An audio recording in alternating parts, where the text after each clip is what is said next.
আমি তোর কাছে গেছিলাম, তুই শুনেছিস। তো আমি গেলাম, যাবার পর যখন আমি গেলাম তখন কি হয়েছিল জানিস? যাওয়ার পর যাওয়ার পর তো যাওয়ার পর তো যাওয়ার পর তো আমাকে দেখে পালাচ্ছে।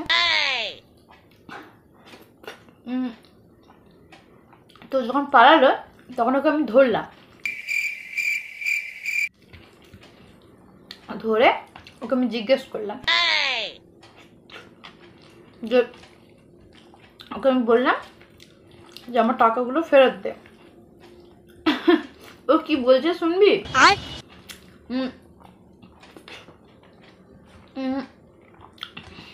আরে কি বলছে? আমাকে বলল আমি টাকা ফেরত দেব না।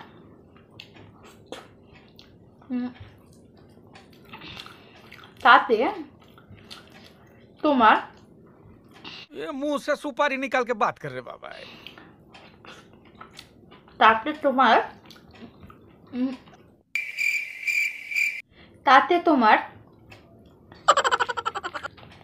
তাতে আরে তাতে তাতে তোমার কি করা আছে করে নাও। তো আমাকে আমাকে এরকম বললো। তো আমি ওকে কি শোনালাম জানিস?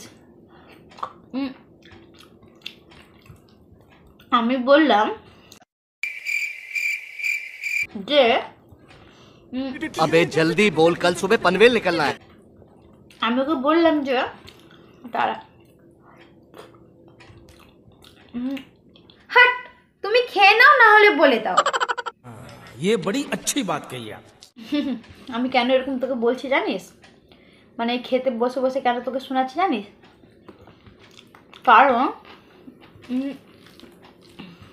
কারণ হচ্ছে ধ্যাৎ, তোমাকে বলতেই হবে না। আরে বাবা, এর কোনো একদম মানে ধৈর্য নেই।